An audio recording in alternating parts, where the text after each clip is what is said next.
I was the playmate of Sophia, the heiress of the richest family. I stayed by her side for 12 years, from our school days to her bed, until one night, Sophia asked for me 10 times. She kept moaning my name with passion.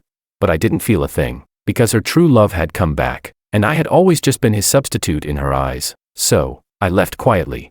With dignity, just like she wanted. But when she saw the girl next door confessing to me, she lost control and threw her high heel at me, telling me to leave it at the door. She even declared that she was the mistress of my house. Chapter 1. The year my father's company was on the verge of bankruptcy, I was sent to the richest family to be the companion of their heiress. Sophia, the heiress, was 3 years younger than me, born with a silver spoon in her mouth, and so pretty it didn't even feel real. At first, I was just her playmate. We played video games, skipped class, watched midnight movies in private theaters. Later, I became her secretary and bed partner, in front of the floor-to-ceiling windows of the office, in the lavatory of a private jet, on the deck of a yacht. We lived in chaos, day and night, until that day, I saw the flight information in her phone. Her true love was returning from abroad. That night, she clung to me like she wanted to melt into a pool of spring water under me, asking for it 10 times. At that moment, I knew it was time for me to step aside. Gio. Makoto came back to the country today, Sophia said as she wrapped her arms around me from behind, her chin resting on my shoulder, her breath still heavy with the heat of passion. I still can't forget him. I had my back to her as I buttoned up my shirt. My fingers were steady, not a single tremor. I understand. I'll take my things and delete my fingerprint data later. She chuckled softly, her lips brushing against my ear just like every time after we had sex. That's what I love most about you, Gio. You're always so sensible and discreet. Don't worry, I'll keep supporting your family's company. This time, I'll invest 1 billion. How about that?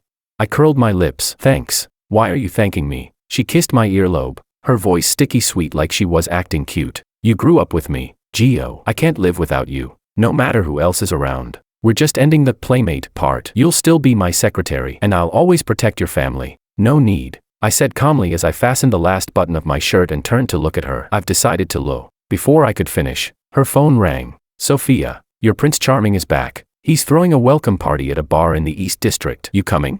It was her best friend, sounding super excited. Sophia's eyes lit up instantly. She jumped up, threw on a coat, pecked my lips, and said, Gio, I'll leave this to you. I trust you the most with things like this. I hummed in response. As the door clicked shut, I stood there, staring at the messy bed, the sheets still bearing the traces of our intimacy. I methodically stripped the bed and tossed the sheets into the washer. Then I picked up the scattered clothes one by one and hung them up. Only after that did I start packing my own things. Clothes, toiletries, a few books I read often. I'd lived here for 3 years, yet everything I took with me fit into a single carry-on suitcase. While I was deleting the fingerprint lock data, my dad called. George. His voice trembled with excitement. What did you do to coax Sophia this time? She actually gave us $1 billion in funding. This is the last time, I said calmly, standing outside the villa. She won't give you another cent after this. The other end went silent for a second. Then my father's voice came back, low with restrained anger. What do you mean? Then he seemed to realize something and quickly added. Oh, you heard that Sophia's Prince Charming is back. Huh? Don't worry.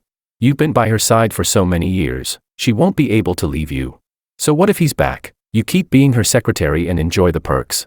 I forgot to tell you, I interrupted him. I've decided to leave. Don't you dare, he roared. Don't forget your mother. I laughed coldly. Did you forget? My mom died a week ago. You used my mom to threaten me for 12 years. Now, you can't threaten me anymore. I have to leave Sophia. I'm done with this life. You'd better not come looking for me again. Otherwise, I'll make sure you pay back every cent I gave you over the years. With that, I hung up, blocked all of my father's contacts, flagged down a taxi, and returned to my own apartment. The neon lights outside the car window blurred into a haze. Exhausted, I closed my eyes, and in a daze, I was back to the year I turned 15. That was the year my family's company was on the brink of collapse. My father, desperate, used my mother's medical funds to force me into approaching Sophia, the golden girl of City A, the only heir to the wealthiest family. So, I staged a hero saves the damsel act and became her playmate. During countless days growing up together, she would duck under my umbrella on rainy days, calling out my name, Gio. Soaked and pouty, she would lie across my lap pretending to be pitiful after failing an exam.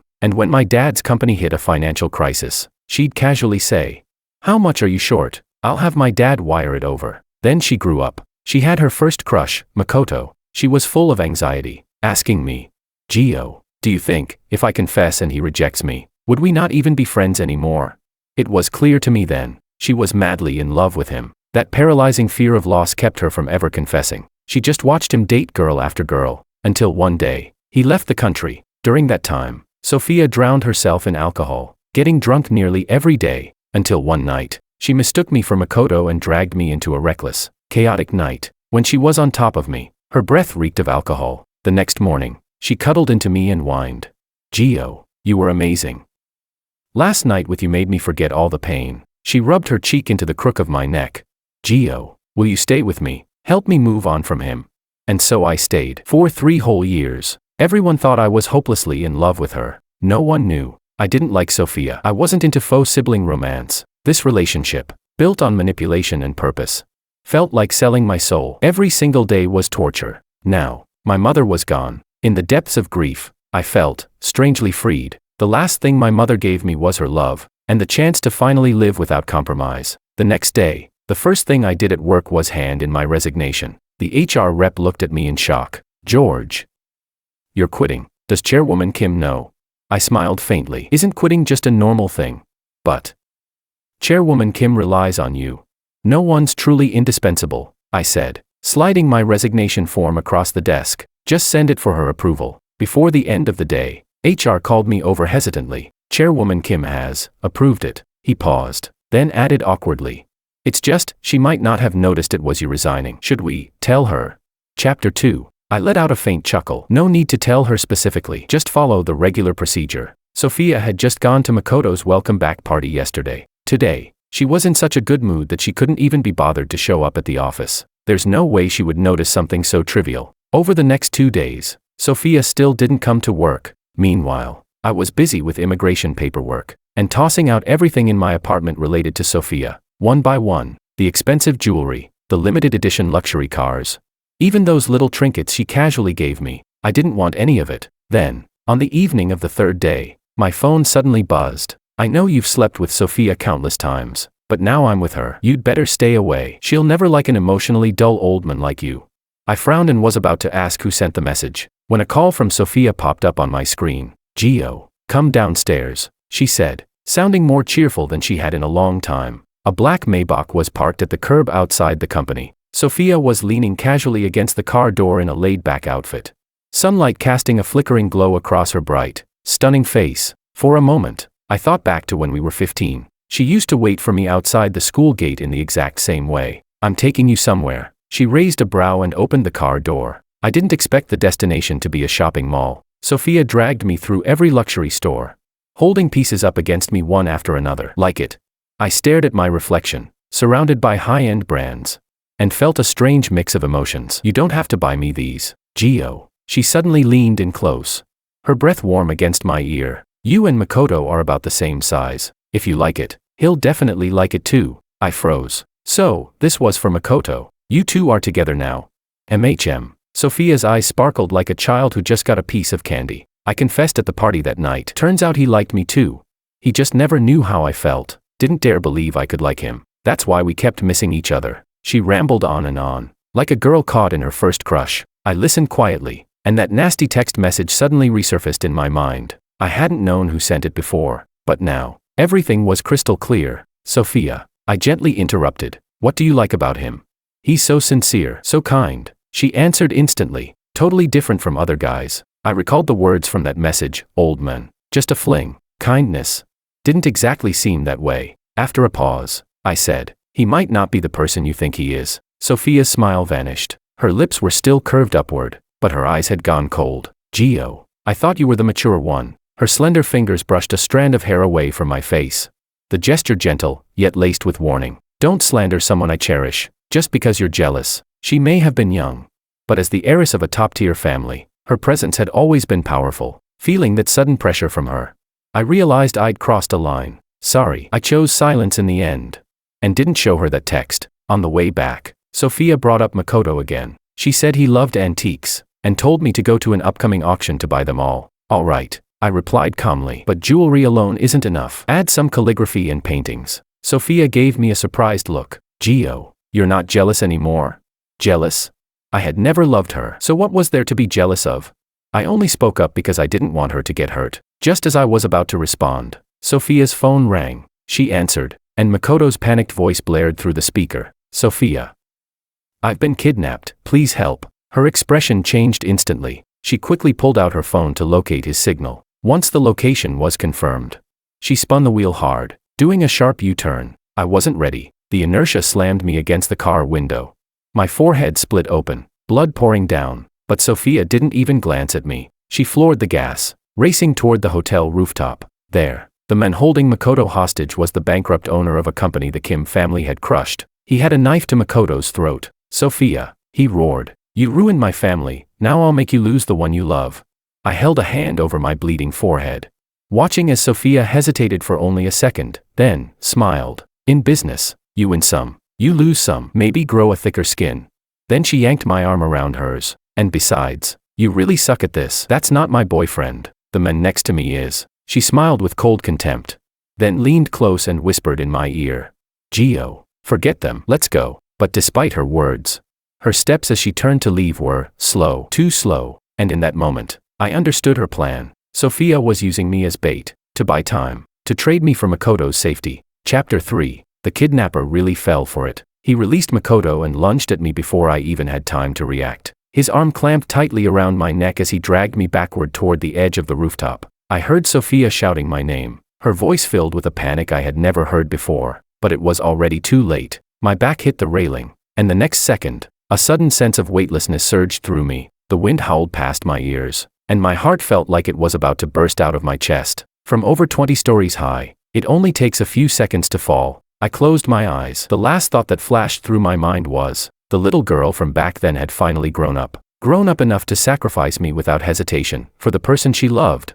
When I woke up again, the sharp smell of disinfectant filled my nose. You're lucky to be alive, the nurse said while changing my bandages. You landed on the safety net. The one who jumped down with you wasn't so lucky, died on the spot. I closed my eyes. Sophia couldn't possibly not know what would happen. But to save the one she loved, she still chose to sacrifice me without a second thought. She's only 22, but already carries the ruthless decisiveness of someone born into power. Suddenly, the hospital room door swung open. Sophia walked in. Gio. She sat by the bed and reached out to touch my face. I got you the best room. The best doctors. You'll be discharged soon. I turned my head to avoid her hand and looked at her in silence. She sighed and grabbed my hand, pressing it to her cheek. Are you mad at me?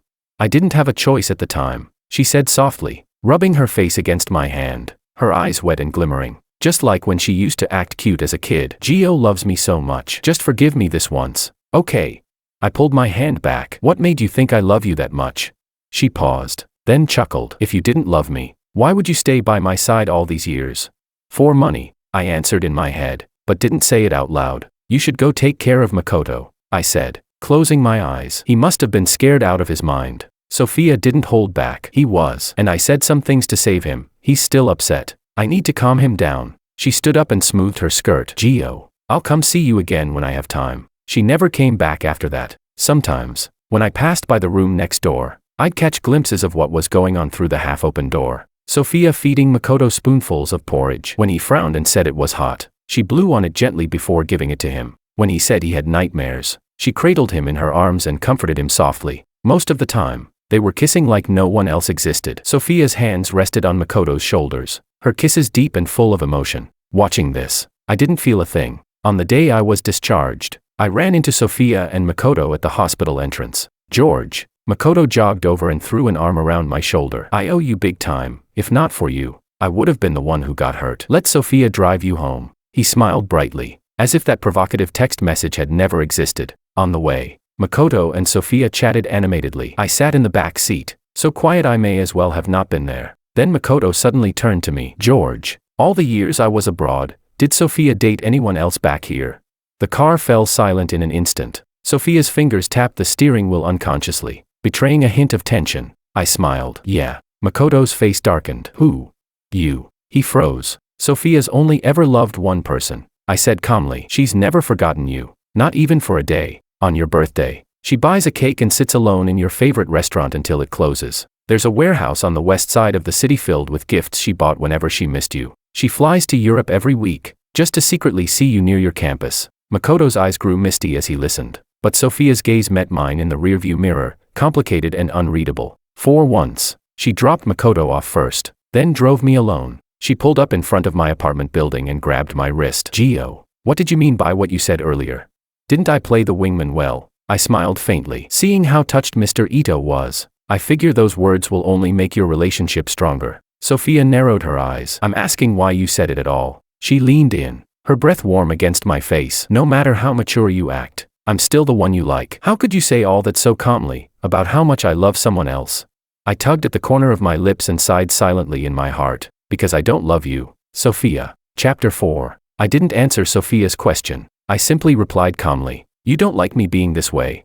She didn't hesitate. No, I don't. Then I won't talk like that again. With that, I opened the car door and got out, walking into the apartment building without looking back. As I stepped out of the elevator, the young woman from the neighboring unit happened to come out. Her eyes lit up when she saw me. She walked over politely and said, I've seen you a few times before, but never had the chance to say hi. You're exactly my type. Can I add you on WeChat? Just as I was about to respond, a hand suddenly shot out from behind, grabbing mine and pulling me back. Shouldn't you ask me first before trying to add my boyfriend on WeChat? Sophia's voice was cold as ice. The woman's expression changed instantly. She quickly apologized. Sorry, I've seen him coming and going alone these past few days. I didn't know he had a girlfriend. With that, she hurried off. I shook off Sophia's hand. What are you doing here? Sophia's expression was dark as she shoved a phone into my hand. You left this in the car. I took it and thanked her, but she didn't leave right away. Staring in the direction the woman had gone, she said sharply, Gio, from now on, if someone asks for your WeChat, you're not allowed to give it. Why not?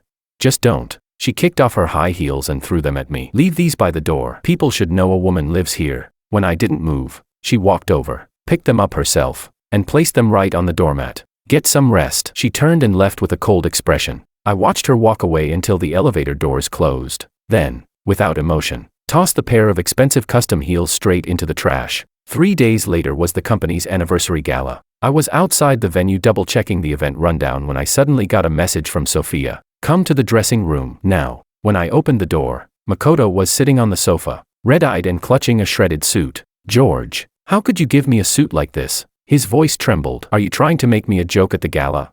I frowned and picked up the suit to inspect it. It was clearly the tailored piece he had delivered himself. It had been perfectly intact. Now, it had been deliberately slashed to pieces. I'm sorry. I'll have someone deliver a new one immediately. I offered a solution right away. There's no time. Makoto shook his head. The gala's about to start, and all the guests are already here. How about the backup suit? The backup's not formal enough. This is my first time making a public appearance as Sophia's boyfriend. I suggested several emergency options, all of which he rejected one after another. After a few attempts, I finally realized he was doing this on purpose. Sophia seemed to notice something was off too. Her brows drew slightly together. Makoto, what do you want to do? Makoto pointed at me. George's suit is about my size. Why don't we just swap? No, I refused flatly. I'm the chief secretary. I need to oversee the entire event tonight. Wearing a shredded suit out there, that wouldn't just make me look bad, it would disgrace the entire Kim Corporation. I pulled out my phone. I'll call now. We can still get another one delivered. What if they don't make it in time? I'm not willing to take that risk. Makoto suddenly burst out emotionally, gripping Sophia's arm. Sophia, there are so many important people here tonight. I want to show up looking my best, with you, so your parents can get a good impression. Sophia's eyes softened immediately. Gio. She turned to me. Swap suits with him. I took a deep breath. I'm the secretary. I have a lot to manage tonight. Gio, I'm your boss. Do what I say. She cut me off, her tone leaving no room for refusal. I closed my eyes for a moment. In the end, I walked into the changing room and handed my suit to Makoto, and I put on the shredded one. The shoulder was completely sliced through. The sleeves were hanging by a few loose threads. One small movement and they'd fall apart entirely. Makoto changed into my suit, twirled once in front of the mirror, and asked Sophia with a smile, Sophia, who looks better in this, me or George?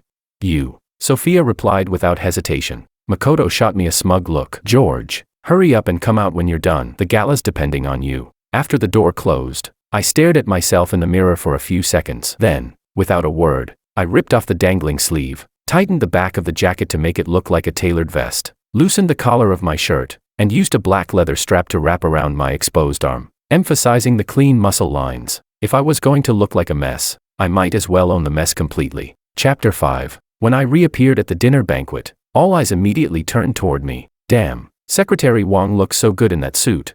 Look at that body, perfection. Was that suit custom made like this on purpose? He looks like a private butler or something. Sophia had been chatting with some guests, but when she heard the murmurs, she turned her head to look. Her gaze darkened instantly. Makoto's smile froze on his face, and his fists clenched tightly at his sides. He strode over. George, why did you alter your suit like that?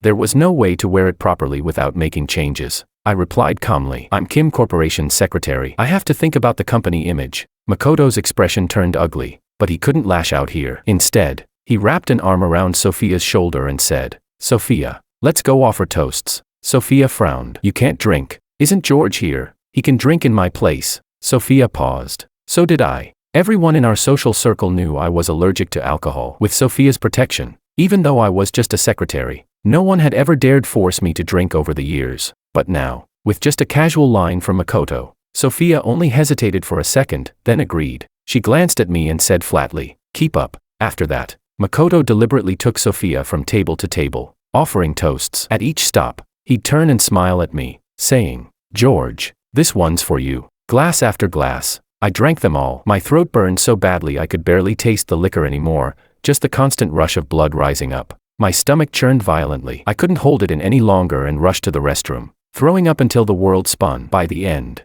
a mouthful of bloody foam came up. Leaning over the sink, I stared at my ghostly reflection in the mirror, still gasping for breath when Makoto's call came through again. George, what's taking so long? Sophia's uncles are waiting for their toast. I popped a few allergy pills, forced myself upright, and returned to the banquet. By the end of the banquet, I could barely stand. Makoto leaned exaggeratedly against Sophia's shoulder. Sophia, I'm tired. She gently ran her fingers through his hair, her voice indulgent. Go wait in the car. I'll come after I say goodbye to the guests. I stood silently, bracing myself against the wall, watching them act all lovey-dovey in public like no one else was there. My stomach twisted with another wave of pain. Makoto slung an arm around my shoulders, all smiles. Come on, George, let's go. I had no choice but to let him hold onto me as we walked into the elevator together. But the moment the doors closed and no one else was around, his expression changed completely. Slap. He struck me hard across the face with the back of his hand, eyes filled with venom. You piece of trash. You did this on purpose, didn't you? Wore that damn suit just to steal the spotlight. I raised my hand and, without hesitation, slapped him back. Weren't you the one who asked to switch in the first place? Makoto covered his face, stunned. You dare hit me? Do you even know your place? You're nothing but a dog Sophia keeps around. This is my off-duty time, I replied coldly. Even if you're her boyfriend, you have no right to insult me like that. Makoto trembled with rage, about to shout something else, when the elevator suddenly shuddered with a loud bang, and the lights went out. Ah! Makoto screamed, panicking as he grabbed my arm. What's going on? I forced myself to stay calm, despite my claustrophobia, and quickly pressed the emergency button. But the intercom only crackled with static. No one responded. Makoto immediately pulled out his phone and called Sophia. His voice changed completely, now full of fear. Sophia, the elevator's broken. Help me, please. I leaned into the corner, my breathing growing rapid. The sealed space and thinning air made everything start to blur and go dark. I had no idea how long had passed before I finally heard footsteps and Sophia's voice from outside. Makoto, Gio, can you hear me? Makoto instantly burst into tears. Sophia, help me. A repairman's voice came through the elevator doors. Chairwoman Kim, the elevator cables are damaged. It could drop at any moment. We can only save one person right now. Who do you choose? I heard Sophia answer without the slightest hesitation. Save Makoto first. Chapter 6. In that moment, I wasn't even surprised. Soon, the elevator doors were forced open just a crack. Sophia's hand reached in, and Makoto immediately lunged toward her. Grabbing on, she pulled him out in one swift motion. George is still in there, Makoto shouted, pretending to care. Sophia paused. Let's get you out first, then we'll save him. Their footsteps faded away, and in the pitch-black elevator, I was left all alone. Suddenly, the elevator jolted violently and began a rapid free fall. I was slammed to the ground. My forehead smashed against a metal handrail, and warm blood instantly gushed out. Just before I lost consciousness, I heard a loud crash. The elevator had hit the bottom. When I woke up again, a blinding white light made me instinctively shut my eyes. Mr. Wong, you're finally awake. The nurse let out a sigh of relief. You lost a massive amount of blood. We almost couldn't save you. Your girlfriend went crazy, had the hospital on full emergency, called in doctors, rushed blood supplies, almost tore the whole place apart. My throat was dry, and my voice hoarse. She's not my girlfriend. We're nothing to each other. Just then, the door to the hospital room was flung open. Sophia stood in the doorway, her expression dark. What do you mean, nothing to each other? The nurse tactfully finished changing my bag and slipped out of the room. Sophia walked up to my bedside, staring at my pale face. Gio, are you mad at me? I looked at her calmly. Why would I be mad? You're mad I made you switch clothes with Makoto. Mad I made you take the drinks for him. She paused. And mad I didn't choose to save you first in the elevator. But Gio, Makoto is my boyfriend. Of course I should prioritize him. I smiled faintly. Yeah, he's your boyfriend. Naturally, he should come first. So with that in mind, what reason would I have to be angry? Sophia was stunned. She had come to comfort me, but hearing my indifferent answer only made her expression sink further. You really think that way?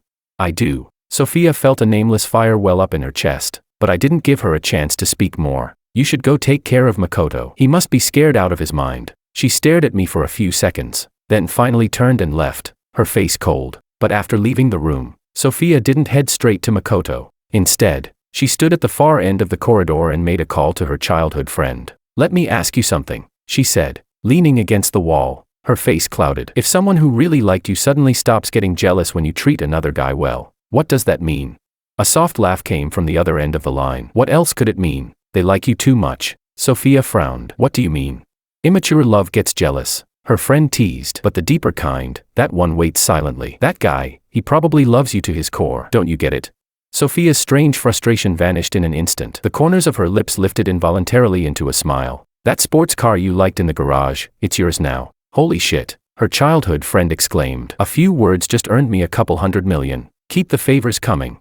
Sophia hung up, feeling much better. So Gio still loved her, helplessly, completely. She turned and headed for Makoto's hospital room. During my own hospital stay, I kept seeing Makoto's updates on social media. She said my injury scared her half to death, so she insisted on taking me to the Maldives to unwind. The accompanying photo was of Sophia feeding him fruit on a private jet. Expressionless, I swiped past. Honestly, maybe this was for the best. As long as he kept clinging to Sophia, he wouldn't have time to mess with me. On the day I was discharged, Sophia wasn't at the office. Her social media showed she was skiing with Makoto in Switzerland. I counted the days, just 3 more, and I could officially submit my resignation. Back home, I started packing. I hadn't accumulated much over the years. Everything fit neatly into a single suitcase. I was just about to contact the landlord to end my lease when my phone rang. It was Sophia. Gio, come to Swan Club right now, she said, her voice urgent. Something happened with Makoto. When I arrived, the scene was chaos. Makoto stood behind Sophia, face pale as a sheet. Parked out front was a wrecked sports car, its front crushed beyond recognition. A man lay on the pavement, blood pouring from his body. Gio, Makoto was driving drunk and hit someone. Sophia handed me a glass of wine. The police are on their way. He's easily rattled. You need to take the fall for him. Don't worry. At most you'll spend a couple of days in holding. I'll make the calls and handle everything. You just need to buy Makoto a little time with the police. Chapter 7. I looked up at her. What if I don't want to? Sophia's voice was low and firm. Gio, I'm not asking for your opinion. I'm your boss. I stared at her for a few seconds, then suddenly smiled. All right. I took the glass from her hand and downed it in one go. The strong alcohol burned my throat, and the allergic reaction kicked in almost instantly. When the police arrived, I drunkenly confessed to being the driver who hit someone. The 48 hours at the police station felt like a living nightmare. Maybe it was Makoto's arrangement, but I ended up in a mixed holding cell. New guy. A burly man with tattoos approached me, grinning. Pretty boy, aren't you? Suddenly, he yanked my hair and slammed my head against the wall. Heard you've got guts. Huh? Even dare defend Chairman Kim's men. I fought back with everything I had, but several people pinned me to the ground and started kicking and punching. You bastard. You think you can compete with young Master Ito? Pain surged through my entire body, but I clenched my teeth and refused to make a sound. The bruises were hidden under my clothes. No one on the outside would notice. On the morning of the 3rd day, Sophia finally arrived. Gio, she frowned, looking at my pale face. Why do you look so bad? I almost told her what had happened in the past 48 hours, but then I thought, I'm leaving today. What's the point? Didn't sleep well in there. Gio, I'm sorry you had to go through that. She reached out to touch my face, but I instinctively dodged. Her hand froze in midair, her tone softening a little. I could have gotten you out earlier, but Makoto had a fever. Just because Makoto had a fever, she left me locked in that place for 2 days. Let me get beaten for 2 days, just because of that. I gave a bitter smile, said nothing, and brushed past her. Sophia quickly caught up and grabbed my hand, pulling me into the car. Want me to take you home to rest? To the office? Now. You should go home first. She frowned. There's something important. My voice was calm but left no room for argument. Sophia was reminded of how I used to be, burning with fever, yet still insisting on completing the merger deal she assigned me. When we reached the building, I unbuckled my seatbelt and was about to get out. Sophia suddenly spoke. Want me to go up with you? No need. I pushed open the car door. A gust of cold wind blew in, sweeping away the last bit of warmth left on me. Right then, Sophia's phone rang. I heard Makoto's voice on the other end. Sophia, my stomach hurts. Will you come stay with me? Sophia's frown deepened as she looked up at me. Go ahead. I met her eyes. My voice still as gentle as always. I'll come back after I finish things up. She stared at me for a few seconds, then sighed. I really wronged you this time. She reached out again to touch my face, but I subtly leaned away. Just before the window rolled up, she said, after I calm Makoto down, I'll make it up to you. I stood where I was, watching the black Maybach disappear into the traffic. Then I walked into the office, completed my resignation paperwork, said goodbye to every colleague one by one. After that, I went home, grabbed my luggage, and headed to the airport. Before boarding, I deleted all of Sophia's contact information and threw the SIM card into the trash. As the plane soared into the sky, I slowly closed my eyes. I've stayed by your side for 12 years, Sophia. This time, I can finally say goodbye. Chapter 8. When Sophia arrived at Makoto's apartment, he was curled up on the sofa, his face as pale as paper. Sophia, he reached out weakly. It hurts so much. Without a word, Sophia helped him up and headed straight for the elevator. Makoto leaned against her, breathing in the faint freesia scent from her body, and couldn't help but smile slightly. Don't be afraid. We'll be at the hospital soon. Sophia frowned, her voice low and gentle. The black Maybach sped through the streets, running 3 red lights before screeching to a halt at the entrance of the most expensive private hospital in City A. The hospital director was already waiting with a team of specialists. Chairwoman Kim, rest assured, we've prepared the best room and doctors, the director said respectfully. Sophia gave a nod and followed Makoto straight to the VIP ward. Along the way, nurses turned to look at them, whispering among themselves, oh my God, that's the heiress of the richest family. She's so beautiful. She spoils her boyfriend so much, doesn't she? I wish I could switch lives with Mr. Ito. The test results came back quickly. Mild gastritis. Just gastritis. Sophia frowned. Are you sure there's nothing else? Please rest assured, Chairwoman Kim. The attending physician wiped the sweat off his forehead. Mr. Ito indeed only has mild gastritis. We've already prepared the best treatment plan. Get that newly developed special medication from Europe. Sophia cut him off. Money is not a problem, but that drug costs over $1 million per dose. For mild gastritis, wouldn't that be a bit? I said money is not a problem. Lying in the hospital bed, Makoto listened to Sophia sparing no expense for him, and his heart felt sweet like honey. He reached out and tugged at the hem of her coat. Sophia, you don't have to worry so much. Sophia turned and held his hand, her tone soft. Just rest. I'll stay here with you. For the next 3 days, Sophia stayed by his bedside without leaving once. She fed him medicine and food herself, even helping him turn over with great care. When Makoto said he wanted porridge from a place in the west side of the city, she immediately had someone buy it. When he said the room felt stuffy, she had fresh flowers brought in for decoration. When he casually mentioned he felt bored, she ordered a globally limited edition luxury sports car to be delivered to the hospital. The entire upper class of City A was buzzing about how much the heiress of the richest family spoiled her boyfriend.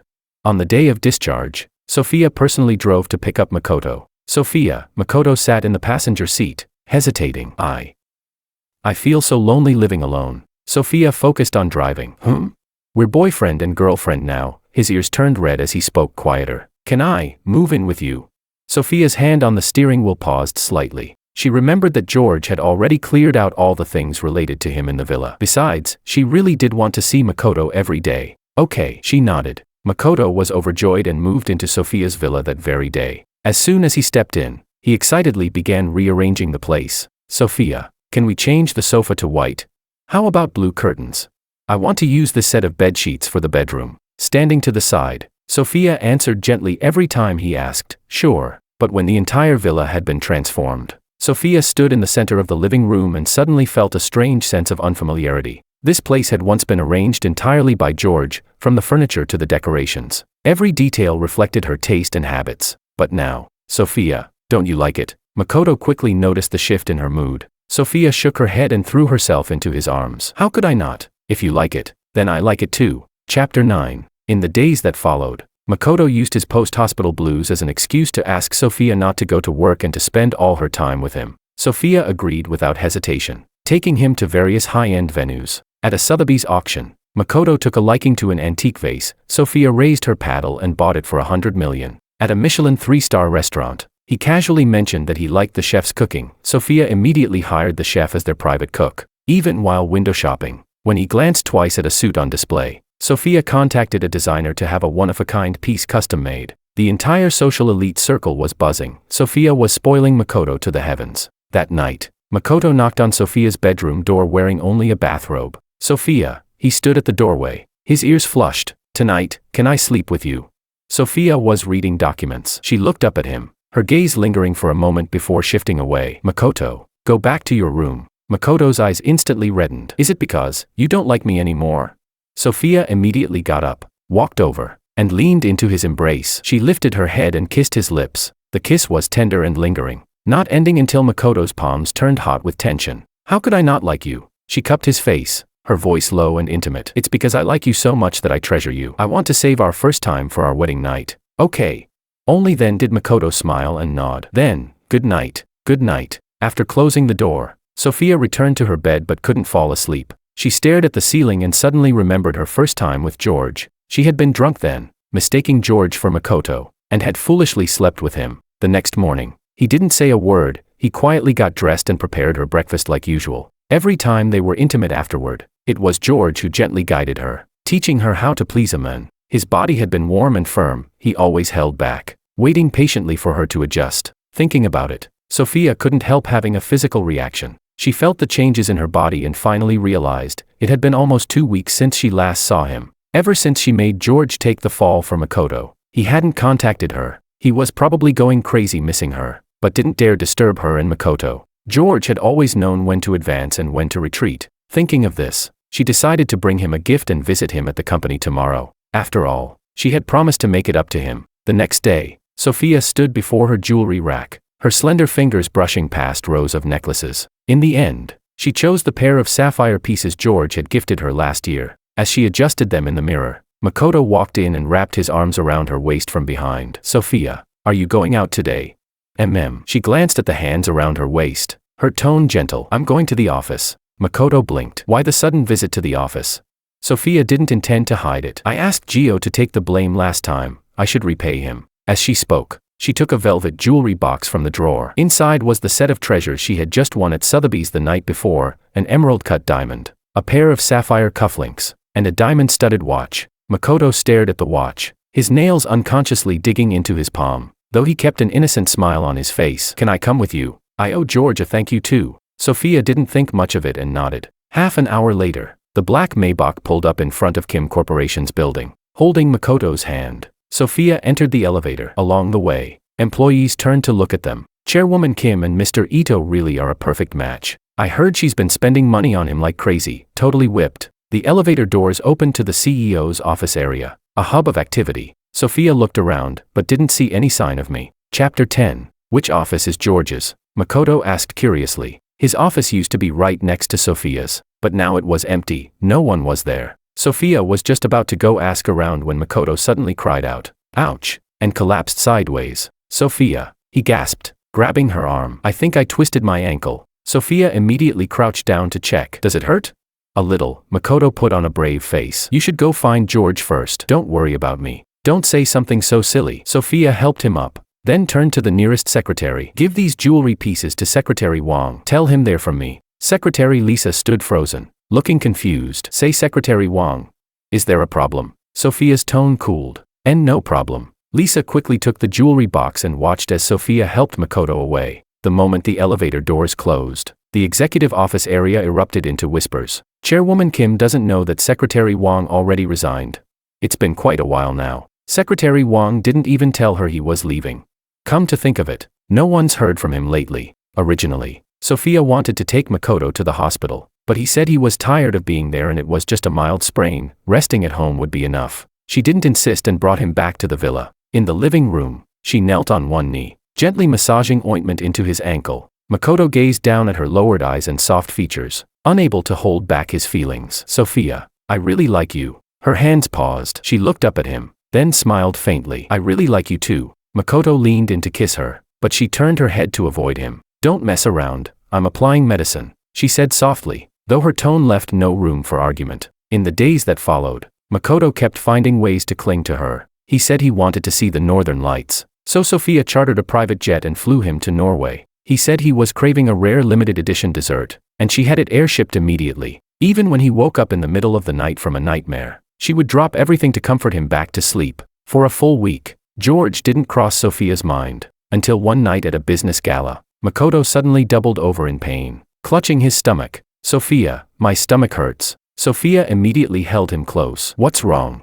Maybe, it's my gastritis again, he said weakly, leaning on her shoulder. Sophia froze for a moment, then suddenly remembered that George used to suffer from severe gastritis too. Whenever it flared up, he'd brew a special herbal soup that eased the pain significantly. She even recalled once when he was curled up on the sofa, and she'd fed it to him herself. Instinctively, she pulled out her phone and dialed George's number, intending to ask him to make some of that soup. Beep, beep. After a long wait, the call disconnected automatically. Frowning, Sophia dialed again. Still no answer. The third time, a cold automated voice came through the receiver. The number you have dialed is currently on another call. Staring at the screen, something suddenly clicked in her mind. Sophia's expression darkened instantly. George had blocked her. Chapter 11. Sophia stared at her phone screen, brows tightly furrowed. She couldn't understand, why did George block her?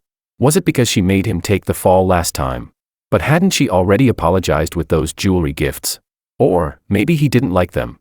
A wave of unfamiliar panic surged from deep within. In her memory, George had accompanied her for 12 years, always rational, always knowing when to advance or retreat. He'd never thrown childish tantrums or acted petty like this. Chairwoman Kim, here's your water. A staff member at the banquet carefully handed her a steaming cup. Snapping back to reality, Sophia took the cup and handed it to Makoto. Drink something warm, it'll help. Makoto sipped slowly, still looking pale. Sophia, will you come home with me?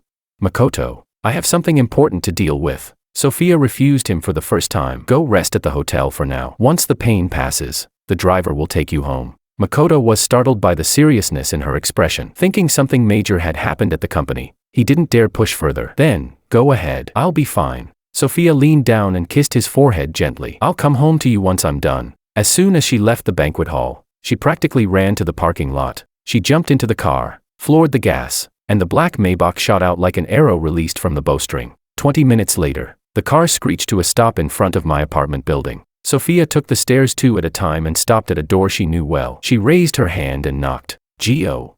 George? George? No one answered. The sound-activated hallway light flickered on from her voice, then quickly dimmed again. In the darkness, she stared at the closed door, a tightness squeezing her chest until it was hard to breathe. Why wasn't he picking up? Why did he block her? Why wouldn't he even open the door? Suddenly, a door nearby opened. A young man peeked out, frowning. It's the middle of the night, what's with all the noise? Sophia shot him a cold glare. The intensity of her eyes made the man falter and shrink back. I'm looking for the guy who lived in 1203, she said, her voice low, like she was forcing herself to stay composed. 1203, the man blinked. He moved out a while ago. Moved out? Sophia was struck like lightning. When? Maybe, 2 weeks ago, he recalled. I happened to be heading out and saw him dragging a suitcase. Sophia's pupils contracted slightly. 2 weeks ago. That was right after she made George take the fall for Makoto. She stood frozen, panic flooding her chest. He left. Why did he leave? And after moving out, why didn't he tell her? Didn't he used to tell her everything? Suddenly turning on her heel, she strode toward the elevator and raced back to the company at breakneck speed. She ran 3 red lights and nearly crashed into a guardrail, but she couldn't care less. When she burst into the executive office, everyone froze at the look on her face. It was as dark as a storm. Sophia marched straight to my desk. It was completely empty, except for the sets of jewelry she had sent, still untouched. Where is Secretary Wang? Her voice was icy. Why hasn't he opened the gifts I sent? Why was he missing from his desk once, twice, every time? Everyone looked at each other nervously. Sophia felt like she was about to explode. Answer me. The secretaries were so startled. It took a long moment before one finally stammered. Geo, George resigned. Didn't you approve his resignation? Sophia froze. She approved it. When did she approve it? She grabbed the secretary's tablet and opened the company's internal approval system. Her fingers nearly shattered the screen with how hard she tapped. And there it was, clear as day. The system record showed, 1 month ago, I submitted my resignation. Approved by General Manager Sophia. Status, approved. Chapter 12. Sophia stared at the document, her mind blank. That day was Makoto's welcome back party. Her thoughts had been completely occupied by Makoto. Without even glancing at the request, she had casually tapped accept, but now she realized the person who had resigned was George. How could it be him? It could have been anyone. How could it be him? How could he leave? The tablet slipped from her hand, hitting the ground with a sharp crack. Sophia stood frozen, suddenly finding it hard to breathe. For 12 years, George had been part of her life like the air, always there, so familiar that she had never even considered the possibility he might leave. Why did he resign? The secretary was startled and answered in a low voice. George didn't say, but when he came in to handle the paperwork, he seemed pretty calm. Sophia clenched her fists, her knuckles turning white. Calm. Fuck that calm. She completely lost control, suddenly turning around and kicking over the chair next to her. The metal chair slammed against the floor with a screech. The secretaries all took 2 steps back in fright, nearly screaming. Sophia stood there, her chest heaving, her eyes filled with a panic and fury even she didn't fully realize. Find out where George is, right now, where he is, where he's staying, how to contact him. I want everything in 30 minutes. The group of secretaries stood trembling. None of them had ever seen the usually playful heiress lose her temper like this. Why yes, right away, they replied quickly and scattered to search for answers. Half an hour later, the secretaries returned one by one with chaotic information. Chairwoman Kim, Mr. Wang was seen in the Maldives last week. No, according to what I found, he was in Paris 2 days ago. The airline's records say he flew to Switzerland yesterday. As for contact info, he changes it every time he moves, so we can't confirm a final number. Sophia stared at the tangled traces on her computer screen, her temples throbbing. He'd been traveling all this time, changing his number every time he left a place. He was clearly avoiding something. Switzerland, she murmured, eyes locked on the most recent entry. Her fingers tapped the desk in agitation. Get the plane ready. I'm flying to Switzerland immediately. But Chairwoman Kim, you have an important meeting tomorrow. Cancel it. Sophia stood up sharply. Cancel everything. She grabbed her coat and strode out the door, already dialing as she walked. Prepare the private jet. I want to leave for Switzerland tonight. No, right now. Even after hanging up, Sophia couldn't calm down. She didn't understand. What had happened to George? Why had he left so suddenly? Was it because she made him take the blame? But hadn't she said she would make it up to him? With that thought, Sophia changed direction and headed to the mall. Within 3 hours, she had almost emptied Hermes, Chanel, and Cartier's latest collections. She even bought a private island on impulse, putting all the ownership papers in her name. Miss, the private jet is ready. The butler jogged up behind her to report. Sophia nodded and strode toward the car waiting outside the mall. Just then, a familiar voice called out from behind. Sophia. Sophia frowned. Makoto, what are you doing here? Chapter 13. Makoto stood in the cold wind, wearing only a thin white shirt, his face pale. I waited for you at home for so long, but you never came. I asked your secretary and found out you're going abroad. You're going to look for George? Makoto frowned. He resigned by his own choice. After so many years of work, it's normal to want a break. Why are you insisting on chasing after him? Sophia's voice turned cold. There's no reason. He has to stay by my side. Makoto was stunned. It was the first time Sophia had ever spoken to him in that tone. But, that's enough. You're not feeling well. Don't stand here in the wind. Sophia cut him off and turned to the driver. Take Mr. Ito home. I'm not going. Makoto suddenly grabbed her arm. If you insist on going, then I'm going with you. Sophia frowned tightly and was about to refuse. But Makoto had already climbed into the car. Time was tight. She was afraid that if she delayed, George would vanish again. Left with no choice, she followed him in. Drive. She gave the driver a curt order. On the private jet, Makoto stared in stunned silence at the mountain of luxury gift boxes piled in the cabin. These are all for George? Yeah. Sophia didn't even look up. Scrolling through my travel logs. I upset him. I have to make it up with gifts. Makoto clenched his fists, his nails digging into his palms. Once the plane took off, he covered his stomach and muttered, Sophia, my stomach still really hurts. Sophia didn't lift her head, eyes fixed on her tablet. Bear with it. Can we maybe ask the pilot to? No. She cut him off without hesitation. We find him first, then we talk. Makoto's face turned pale. He finally fell silent. Throughout the flight, Sophia kept her eyes glued to my travel records, terrified they would vanish again. 12 hours later, the plane landed at Geneva Airport. But when Sophia and her team rushed to the hotel where I had been staying, the front desk gave her a response that made her explode in rage. Mr. Wang, he checked out yesterday. Sophia slammed her fist onto the marble counter, startling the receptionist into stepping back. She immediately called her secretary. Track him. He left again. Find out where he is now. 10 minutes later, the secretary reported nervously. Chairwoman Kim. Mr. Wong flew to Iceland this morning. Sophia turned and marched out again, got back on the private jet, and ordered, "We're flying to Iceland now." Makoto jogged after her. "Sophia, we just landed, maybe we should rest a bit first. If you're tired, go back on your own." Sophia didn't even glance at him. "I have to find him." Makoto bit his lip, his eyes turning red, but all he could do was drag his exhausted body and follow in her footsteps again. He didn't understand. Just yesterday, this woman had catered to his every need. Why did she become a completely different person the moment she heard George had left?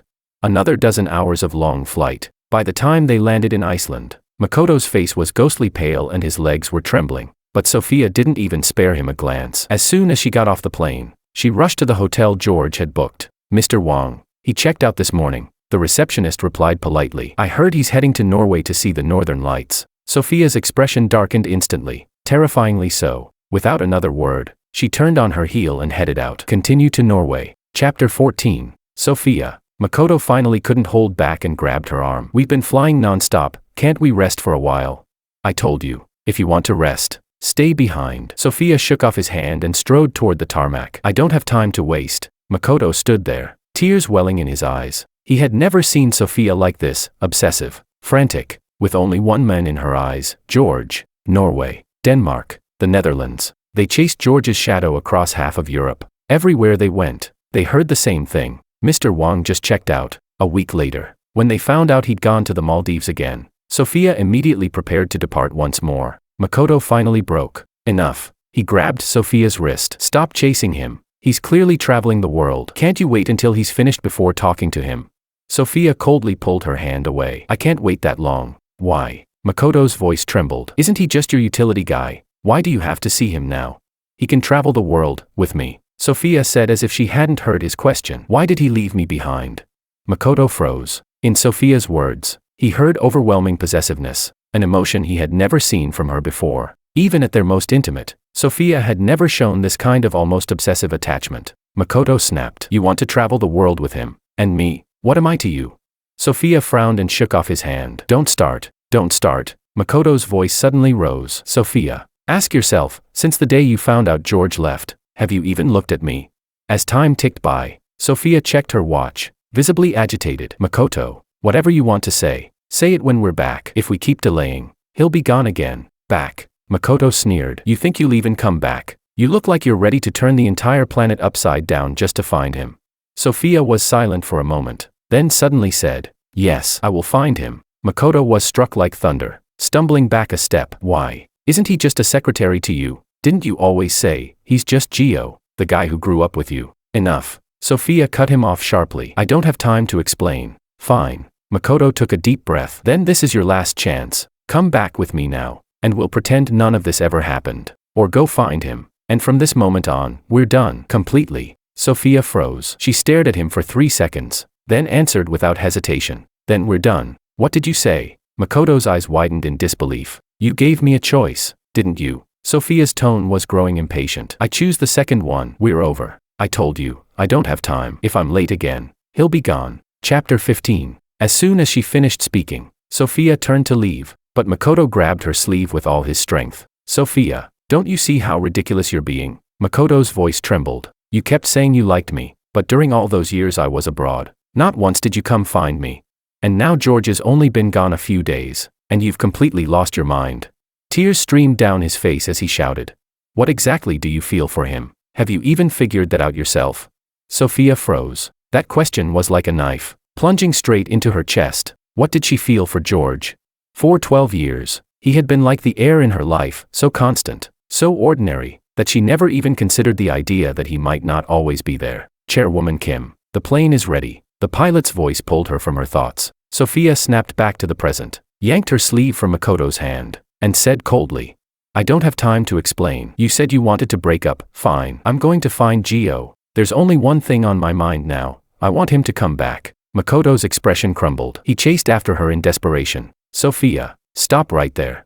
But she didn't stop. Her pace quickened, and soon she was practically running up the boarding ramp. The moment the cabin door shut, Makoto collapsed to the ground. Tears poured down his face like rain. He finally understood. To Sophia, George was never just Gio. Inside the plane, Sophia stared at George's latest travel data on her tablet. absent-mindedly rubbing her finger against the screen. Mr. Wang booked a week-long stay in the Maldives this time, the butler said cautiously. He probably won't leave that quickly. Sophia gave a quiet her eyes drifting to the churning clouds outside the window. The past week of chasing after him had left her utterly exhausted, but even more draining than the physical fatigue was that question Makoto had asked. What exactly did she feel for George? Memories surged like a tide. At 13, when a group of older kids cornered her in an alley, it was George who ran in wielding a brick to save her. At 14, after running away from home on her birthday, it was George who carried her on his back for 3 kilometers to bring her home. At 20, after her first heartbreak, she cried in George's arms like a child. He didn't say a word, only patted her back gently. Through all her tantrums and reckless whims over the years, George had always been there, a lighthouse that never crumbled. Suddenly, she remembered the last time she saw George. It had been raining. He stood outside the company building, watching her walk away to see Makoto. He had said just one thing, goodbye. Back then, her mind had been full of Makoto. She hadn't even looked back. Now, thinking back, that had been George's last words to her. Faster, Sophia suddenly said. The pilot hesitated. Chairwoman Kim, we're already at top speed. Sophia said nothing more. She simply stared dead ahead, as if sheer willpower could make the plane fly faster. Chapter 16. When I woke from my sleep, sunlight was already pouring through the sheer curtains, filling the entire room with a warm golden glow. I stretched lazily, feeling more relaxed than I had in years. Over the past month, I had traveled through 7 countries, witnessed the northern lights in Iceland, experienced the romance of Paris, and stood in awe at the vast savannas of Africa. It felt as though the heavy emotions I'd bottled up for 12 years had finally been washed clean by all these beautiful places. Just as I was about to get up and pull open the curtains, an arm suddenly reached out from under the blanket and yanked me back onto the bed. It's still early, a low, lazy female voice whispered by my ear. Go back to sleep. My entire body froze. I jerked my head around and came face to face with someone, a stunning woman, with elegant features, a sharp nose, and slightly upturned phoenix eyes that sparkled with mischief. She was breathtaking, easily on par with Sophia. I let out a cry and shoved her away. This is my room. Who are you? The woman, now fully awake, propped herself up slowly, her pale upper body exposed as she sat up with ease. Raising an eyebrow, she replied, your room. Maybe take another look. That's when I realized something was very wrong. Panicking, I jumped out of bed and dashed out of the bedroom. One glance around and I froze on the spot. This wasn't the seaside room I had booked. It was an insanely luxurious presidential suite. I must have gotten drunk last night and entered the wrong room. Starting to remember now. The woman leaned against the doorway, arms crossed, looking at me with a half smile. Trying to stay calm, I asked, then why didn't you wake me up? Wake you? She let out a soft laugh, then casually pulled open the collar of her robe. You walked in and hugged me like a pillow, clinging for dear life. I wanted to wake you, but you. She pointed at a few red marks on her chest. These are from you. I'm still not sure if you thought I was a body pillow, or if you were dreaming about rock climbing. My face turned bright red. After all these years, I'd been through my fair share of awkward moments, but nothing compared to this. I wanted to crawl into a hole and disappear. Then I noticed she was speaking fluent Mandarin. A wave of relief hit me. At least she was Chinese. That made things a bit easier. I'm really sorry, I said sincerely. I'll cover the cost of your room last night, and also pay for any medical checkups if needed. As I spoke, I pulled out a notepad and scribbled my number. My name's George Wang. She cut me off, reciting my full name without hesitation. I looked up, startled. You know me? She raised a brow. We've met. You forgot.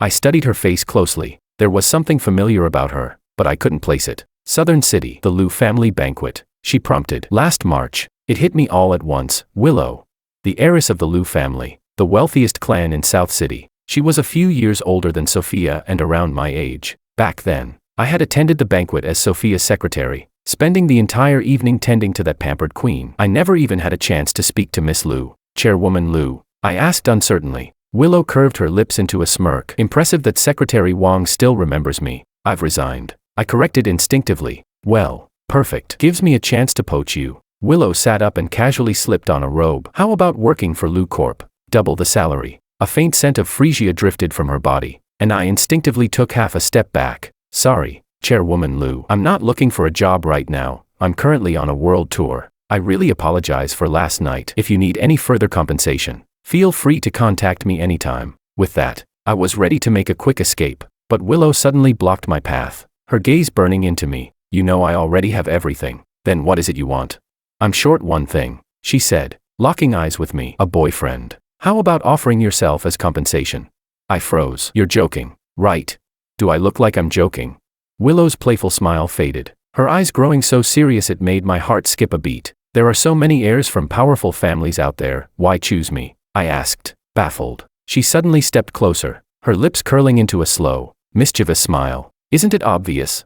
I like you. Chapter 17. I stared blankly at Willow. For once, there was a flicker of unease in her usually calm, unreadable eyes. Please don't joke like that, I repeated instinctively. Willow let out a soft laugh. Mr. Wong, I don't joke about feelings. But, we've only met twice. 3 times. Willow corrected gently. You forgot one. The first was at the Liu family banquet in South City last March. You were wearing a navy blue suit and spent the whole night looking after that little princess Sophia. She got drunk, and you took the drinks for her. You ended up breaking out in a rash from an allergy. The second was at the Tokyo summit. You were giving a presentation on stage, wearing a custom black suit. The logic in your MA case study was sharp, precise, it left quite the impression. Afterward, when some delegates tried to get you to drink, you declined gracefully without causing offense. I was watching from the audience. I remember it clearly. And the third time is right now. I was stunned. I didn't expect Willow to remember everything so clearly, let alone describe it all in such vivid detail. Her tone was so sincere. I couldn't find a single reason to doubt her.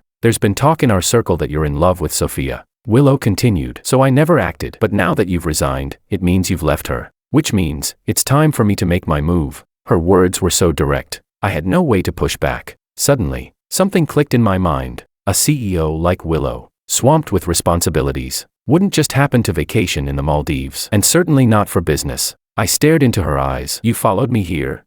Willow raised a brow. Followed sounds a bit harsh. Let's just say, once I heard you left Sophia, I flew out of the country to find you. She chuckled. I just didn't expect you to run so fast. I chased you through 7 countries before I finally caught up with you here. But last night was a complete accident. I was planning a much more elegant reintroduction. Never expected. Her gaze flicked toward the rumpled bed. You'd walk right into my room. My ears burned. I quickly tried to change the subject. Sorry. I'm not planning to date anyone right now. No rush. Willow replied smoothly, still smiling. You can say no to being with me, but you can't stop me from chasing you. Her words were so bold, so confident. I couldn't even think of a rebuttal. I was left speechless, and could only excuse myself and slip away.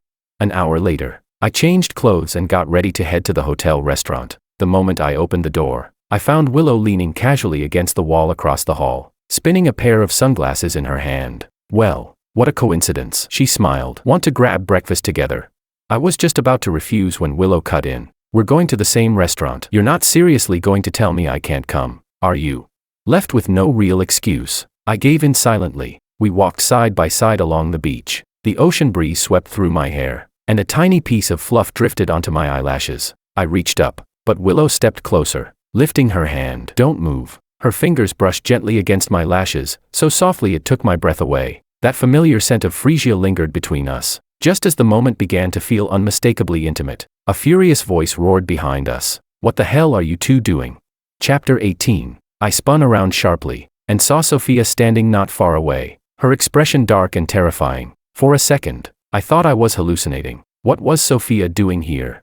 Before I could react, she stormed over and yanked me behind her. Chairwoman Liu, she said through gritted teeth, please stay away from my men. Willow calmly adjusted her sleeve. Chairwoman Kim, unless I'm mistaken, he's already resigned. I didn't approve it, Sophia snapped. I shook off her hand and said coldly, you already signed off on it. I'm officially no longer your employee. That sentence hit Sophia like a bucket of ice water. She stared at me in disbelief. Geo. In the past, whenever she called me like that, I would soften no matter how angry I was. But this time, I simply looked at her and asked flatly, why are you here?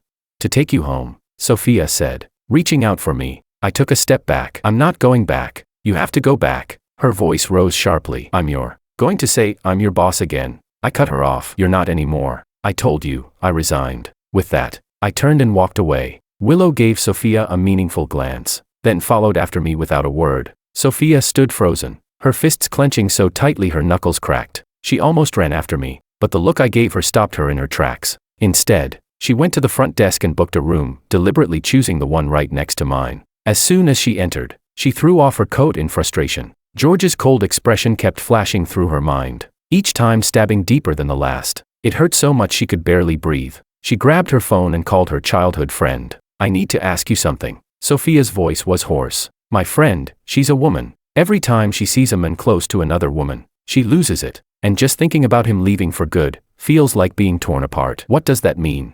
Laughter came through the phone. Isn't it obvious? Your friend is in love with that guy. The words struck Sophia like lightning. Her phone almost slipped from her hand. Love? She was in love with George.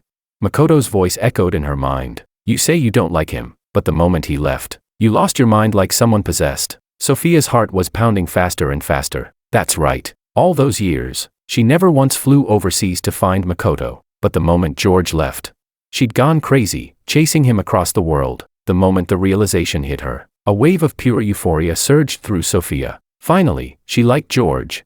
The thought made her heartbeat quicken, her blood boil with excitement. If she liked him, and he liked her too, then all she had to do was tell him the truth, and he'd come back to her. They'd get married. They'd be together, forever. That night, Sophia stood outside my hotel room, took a deep breath, and raised her hand to knock. Gio, I need to talk to you. Silence from within. She knocked again. I know you're in there. Still no response. Sophia pulled out her phone and called me, only to hear an automated voice. The number you dialed is currently on another call. Annoyed, she hung up and immediately dialed the hotel front desk. I need a spare key for room 1203. I'm sorry, miss, but we can't. I'm Sophia, from the Kim Group. She cut in coldly, the largest shareholder of this hotel. 5 minutes later, Sophia had the keycard in hand. She opened the door. The room was empty. Only a suitcase sat quietly in the corner. From the bathroom, the sound of running water echoed. Sophia exhaled in relief and walked to the door. Gio, we need to talk. The water stopped abruptly. Get out, I said from behind the door, my voice calm, eerily calm. I have something important to tell you. Sophia stood her ground. I realized what I really feel for you. I don't care. I cut her off. Please leave. Sophia's chest tightened. You're not even willing to listen. Sophia. I said her name, no title, no filter. It's been 12 years. When have you ever cared about what I wanted to hear? The words hit her like a blade to the heart. Her lips parted, but nothing came out. It was true. For 12 years, George had always been the one yielding to her, taking care of her, fulfilling every demand. And her? What had she ever given him? I'm sorry. Her voice was hoarse. I was selfish. I didn't understand anything before. The bathroom door opened suddenly. I stepped out in a bathrobe, hair still dripping. No need to apologize, I said, looking her directly in the eye, because what we had was just a transaction. Sophia's brows furrowed. What transaction? Chapter 19. I walked over to the vanity and picked up the hairdryer. I helped you grow up. You helped my dad's company through its crisis. Now the deal is over. Sophia looked as if she'd been struck by lightning. She staggered back a step. What did you say? I said. I enunciated each word clearly. I got close to you for money. From the very beginning. The room fell into a terrifying silence. Sophia stared at me, desperately trying to detect any sign that I was lying. But I was too calm, so calm that it unsettled her. Impossible. Sophia shook her head. You clearly what? I turned off the hairdryer. Clearly obeyed your every whim. Clearly let you have whatever you wanted. I let out a faint laugh. That was because my dad's company needed financial support from the Kim Group. Sophia's chest heaved violently. Then all these years, what about your feelings for me? There were none. I looked straight into her eyes. Not even a little. That sentence was like a knife, slicing straight through Sophia's heart. She thought of all those years, when she was sick and I stayed up all night to take care of her. When she had her heart broken and I comforted her gently. Even the night she mistook me for Makoto while drunk, I didn't push her away. You're lying. Sophia suddenly grabbed my wrist. If you didn't love me, why did you do all that? I let her hold on to me. My eyes were calm, as if I were looking at a stranger, because my mom needed money for medical treatment. My dad used that to threaten me. He made me stay by your side. Sophia's hands fell limply to her sides. So that's how it was. Everything she believed was affection had been a carefully crafted lie. I don't believe you. Her voice trembled. Look me in the eyes and say it again. I sighed. Sophia, did you ever ask my dad? Ask him what? When I was 15, my dad's company was on the brink of bankruptcy. To save it, he came to me and said, if I could win your heart, the Kim Group would invest. I recounted it calmly. You can go ask him yourself. It'll all make sense. Sophia's face turned ghostly pale. So? Her voice was hoarse. These 12 years, everything you did for me, raising me, even sleeping with me, was all just for money. I fell silent for a moment, then gave a small nod. Yes. That single word was the final straw that crushed the last bit of hope in Sophia. She staggered backward, knocking over the coffee table. The sound of shattering glass snapped her out of her daze. She looked at my calm face and suddenly laughed. Good, very good. George, you're ruthless. With that, she turned and stormed out, slamming the door behind her. I stood where I was, listening to the fading sound of her footsteps, and finally let out a breath. Sophia stumbled back to her own room. She collapsed onto the bed, staring at the ceiling. George's calm, almost cold, expression replaying in her mind. I never loved you. It was just for the money. 12 years of companionship, all fake. Each sentence was like a blade, slicing her bit by bit. But what hurt more was that even after learning the truth, she still couldn't let go of George. When I stepped out of the room, Willow was leaning against the end of the hallway, waiting for me. Done talking, she walked over and naturally took the bag from my hand. I nodded, suddenly feeling exhausted. Willow gave me a glance but didn't ask much. I made a reservation at the restaurant. It's by the beach. We walked side by side toward the elevator, neither of us mentioning Sophia. Chapter 20. During dinner, Willow considerately ordered the dishes I liked and even requested a bottle of red wine. Try this. She poured me a glass. It's the restaurant's signature. I took a small sip. My brows relaxed. It's good. How is it compared to Kim's family wine? Willow suddenly asked. I put down my glass. What are you trying to ask? What did she say to you? Willow looked straight into my eyes. What made you look so upset? I was silent for a moment before telling the truth. She said she likes me, and then I told her the truth. I gave a bitter smile. That I approached her only for money. Willow swirled her wine glass. Did she believe you? I told her to ask my father. Your father? Willow seemed thoughtful. The Wong family's not doing well now. Huh? Without the Kim family's support. I shook my head. That has nothing to do with me. I've already cut ties with the Wongs. Willow raised her eyebrows. So final. 12 years. That's enough. I said softly. I've repaid everything I owed them. Suddenly, Willow reached out and covered the back of my hand. So, what are your plans now? Keep traveling, I guess. I looked out toward the sea. The world's a big place. Alone.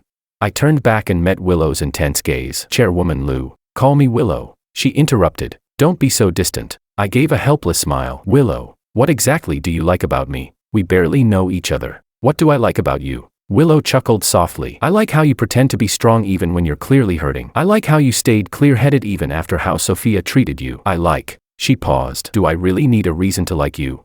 My heart skipped a beat. Just as I was about to speak, a commotion came from the entrance of the restaurant. I turned my head, and my face instantly changed. Sophia was standing there. Her face was stormy as she walked straight toward our table. Gio. Her voice was hoarse. We need to talk. Willow stood up. Chairwoman Kim. George is currently on a date with me. Get out of my way. Sophia swung her hand at Willow. Willow dodged and caught Sophia's wrist in return. Chairwoman Kim. Please mind the setting. Sophia shook her off, eyes red as she rushed forward and hugged me tightly. I checked. Your father admitted everything. But Gio. I don't care. She buried her face in the crook of my neck, her voice choking, trembling with desperate vulnerability. I don't care why you approached me in the beginning.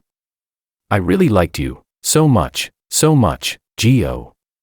Please, come back to me. I stood frozen in place. It was the first time Sophia had ever shown weakness in front of me. The proud heiress, now clinging to me like a lost child, begging for my affection. I took a deep breath and gently pried her fingers off mine, one by one. Sorry, I'm not interested in you. Without looking back, I walked out of the restaurant. Only after I'd gone a long way did I finally let out a long breath. You okay? Willow asked. I shook my head. I want to go back to my room. I'll walk you. Back at the door to my room. I was just about to swipe my card when Willow suddenly pressed her hand over mine. George, she said softly, be my boyfriend. I looked up at her. You know I won't agree to that. Willow chuckled lightly. You will, because we're just going to pretend to be a couple. I froze. Willow took a step closer, backing me up against the door. Be with me. Fake a relationship. Sophia won't bother you anymore. I'm sure. Once we go public as a couple, her pride won't let her hold on for long. Her breath brushed against my skin. My heartbeat quickened. You're taking advantage of me. Yeah,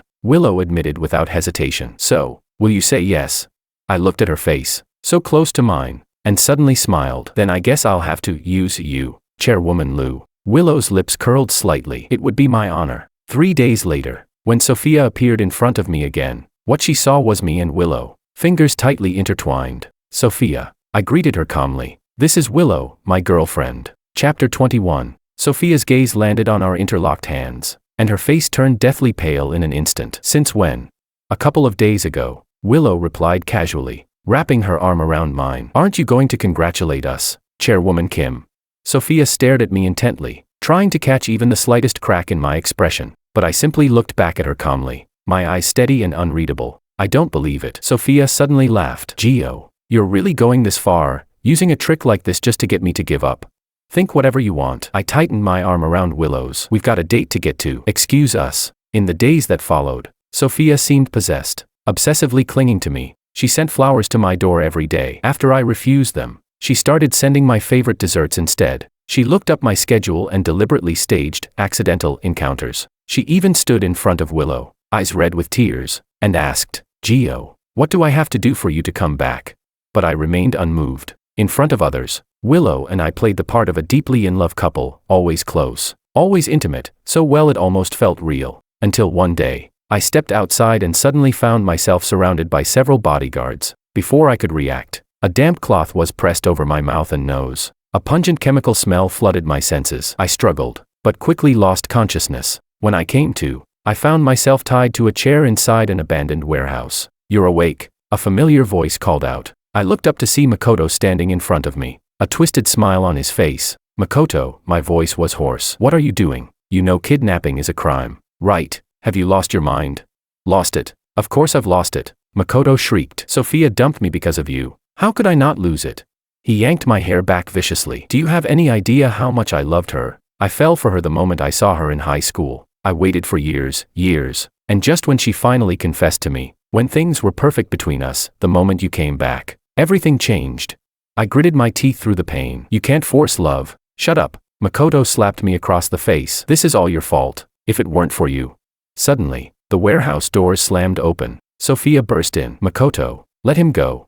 Makoto turned to her, that same deranged smile spreading wider. Sophia, you came. Sophia's face went pale the moment she saw me tied up. What did you do to him? Nothing yet. Makoto pulled a knife from his pocket, just planning to make him disappear, for good. Sophia stepped forward. Makoto, don't do anything stupid. Stupid? Makoto laughed maniacally. My life is already ruined because of him. He raised the knife, aiming it straight at my chest. Once he's gone, you'll come back to me. No. Sophia lunged forward. There was a flash of silver. Blood sprayed through the air. My eyes widened in horror. Sophia had thrown herself in front of me. The knife was buried deep in her abdomen. Sophia, Makoto screamed, his hand falling away, as if he couldn't believe what he'd done. Sophia collapsed to her knees, blood quickly soaking through her white dress. Gio, she turned toward me, her voice weak. Are you okay? I struggled violently against the ropes. Sophia, hang in there. Makoto collapsed to the ground, muttering to himself, I didn't mean to. Sophia. I didn't mean to. The sound of sirens came from outside. Moments later, police officers rushed in and restrained Makoto. Paramedics followed close behind. They immediately began emergency treatment on Sophia before lifting her onto a stretcher and rushing her into the ambulance. I was freed shortly after and went with them to the hospital. Sitting on the bench outside the operating room, my hands trembled uncontrollably, and my clothes were still stained with Sophia's blood. Willow arrived in a hurry. Seeing me like that, she hugged me tightly, her voice full of concern. It's okay now, it's over. I leaned against her shoulder, and at last, the tears began to fall. 5 hours later, the light above the operating room finally went out. The doctor came out and said, she's out of danger, but she'll need time to recover. I let out a long breath. My knees nearly buckled. Willow caught me. Do you want to go see her? I hesitated, then shook my head. No, why not? She's already done more than enough for me, I said softly. Seeing her again will only make it harder for her to let go. Willow was silent for a moment, then nodded. All right, let's go. Go where? Anywhere, she said, holding my hand. As long as you're happy. Chapter 22. 3 months later, Paris. I sat in a cafe by the Seine, flipping through a travel guide in my hands. In the past 3 months, I'd traveled across half of Europe, finally settling down here in Paris for a while. Have you decided where to go next? Willow sat across from me, handing me a cup of hot cocoa. I took the cup, and when my fingers accidentally brushed hers, I immediately pulled back. Not yet. I have a suggestion. Willow smiled. Why don't we spend a few days at my estate in the south of France? It has the best vineyards and wine cellars. I was about to refuse when my phone suddenly started vibrating. It was an unfamiliar number. I hesitated for a moment before answering. Mr. Wang, said a voice I didn't recognize. I'm the Kim family's butler. The old master would like to see you about. Miss Kim, I frowned. I have nothing to do with the Kim family anymore. The young lady is sick, the butler said, his voice heavy. Very seriously, she's been calling your name constantly. My fingers tightened around the phone. Didn't she already recover after the surgery? It's not physical, it's depression. the butler sighed. Ever since she got hurt saving you, and then you disappeared without a word, she's locked herself in her room, refusing food or water. The doctor said, if this goes on, for the sake of the years you shared, I stayed silent for a long time before letting out a sigh. A city, the Kim family estate. I stood in front of the door, and it felt like a lifetime had passed. In the 3 months I'd been gone, everything here seemed unchanged, yet somehow completely different. The butler greeted me respectfully. Mr. Wang, the master is waiting in the study. Mr. Kim looked far older than I remembered. His temples were completely gray now. George, he sighed deeply. Sophia isn't doing well. I pressed my lips together. Uncle Kim, Sophia and I already. I know. He interrupted. But that girl truly loves you. She's had everything handed to her since she was a child. But with you, she fell for you without even realizing it. I lowered my eyes. There's no point in talking about this now. There is, Mr. Kim said, handing me a stack of documents. This is what she's done over the past 3 months. I opened the file and froze. The first page was a stock transfer agreement. Sophia had transferred all her shares in the Kim Corporation to me. The second page was a deed for a private island. The owner's name, mine.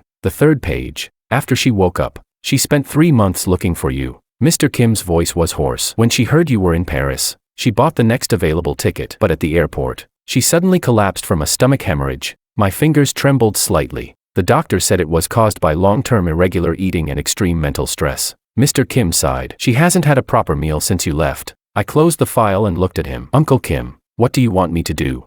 Just go see her, Mr. Kim said wearily. Please, if only for the sake of a father begging for his child. I was silent for a long time before I finally nodded. Sophia's bedroom door was tightly shut. The curtains were drawn, and the room was filled with the heavy scent of alcohol. I pushed the door open gently and saw her curled up on the bed, clutching a jacket I had once left behind. She heard the noise but didn't look up. Get out. I stood there without moving. Sophia suddenly raised her head and froze the moment she saw me. Chapter 23. Geo. Her voice was hoarse, as if afraid to disturb a fragile dream. I walked to the bedside and looked at her gaunt cheeks and bloodshot eyes. My heart felt like it was being squeezed by an invisible hand. How did you let yourself end up like this? I asked softly. Sophia stared at me in a daze, then suddenly reached out and grabbed my wrist. It's really you. Her fingers were ice cold, gripping so tightly it felt like she might crush my bones. It's me. I tried to pull my hand back. I heard you were sick. I came to see you. But Sophia wouldn't let go. You came back. Does that mean you've forgiven me? I shook my head. I never blamed you. Then why did you leave? Sophia asked urgently. Was it because of Makoto? I've already broken up with him. It wasn't because of him. I sighed. Sophia, the problem between us was never someone else. Then what was it? Her voice trembled. Tell me, whatever it is, I'll change. I looked into her reddened eyes and suddenly couldn't bring myself to say anything cruel. Sophia, I said gently, what we had was a mistake from the very beginning. Then let's start over. She suddenly pulled me into her arms. Geo, give me one more chance, just one. Her embrace was warm and familiar. For a brief second, I wavered, but I quickly pushed her away. It's too late. Sophia froze. What do you mean? I've fallen for someone else. You already know that. My voice was calm. The room went deathly silent. Sophia stared at me, as if she couldn't comprehend my words. You're lying. Her voice quivered. You love me. I shook my head. I told you before, it was only for the money. Sophia looked shattered. She stumbled back a few steps, knocking over the bedside table. The bottle of liquor crashed to the floor, shattering into pieces. Sophia. I crouched down, picking up the shards one by one. We both need to move on. No. She suddenly dropped to her knees and wrapped her arms around me. Geo, don't go, please. Her tears fell against my neck, scalding hot. I froze in place. It was the first time I'd ever seen Sophia cry. The proud heiress who once thought she ruled the world, now wept like a child in my arms. I was wrong. She choked through her tears. I shouldn't have made you take the fall, shouldn't have let you take that drink, and I definitely shouldn't have saved him first in the elevator. Geo, please, just give me one more chance. I closed my eyes and pushed her away with all the strength I had. It's too late, Sophia. I stood up, gave her one final look, and said, take care. Then I turned and walked out, without looking back. Sophia remained on the floor, watching my back disappear through the door. Suddenly, she laughed. But as she laughed, the tears began to fall again. So it's true, your heart can hurt so much, it suffocates you. When I stepped out of the Kim estate, night had already fallen. I stood under the street lamp, watching my shadow stretch long and thin across the ground. My phone buzzed. It was a message from Willow. Did you take care of it? I replied, yeah. What now? I looked up at the starry sky and, for the first time, felt truly at peace. World tour. Willow replied quickly. Together. I smiled. You've been doing well lately, but you're not officially hired yet. That's fine, Willow responded. We've got the rest of our lives, there's no rush. I put away my phone and flagged down a taxi. Outside the window, the neon lights blurred into streams of color. I looked out at the city I had lived in for 27 years and softly said goodbye. This time, it was goodbye for real.